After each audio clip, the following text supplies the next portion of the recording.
আমাদের ছাদ টুর দিব, দেখি কতটা সুন্দর আমাদের ছাদ। তাও আফসোস বেশি সুন্দর না, তা উপরে একটা আছে, ছাদ আছে। এই যে এইটা একটা ছাদ, এইটা একটা ছাদ, এইটা আর নিচের একটা ছাদ। এই যে আমাদের দুইটা মুরগি, আরো অনেকগুলো মুরগি আনছিল কিন্তু মরে গেছে, আফসোস মরে গেছে।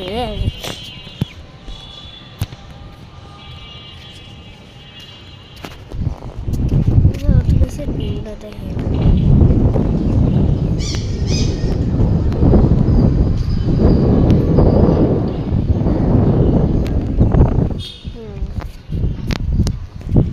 ভালো। পার্ট 2 কমেন্ট করেন। নেক্সট ভিডিওতে আমরা উপরে ছাদে উঠবো, এই যে এগুলো ছাদে উঠবো।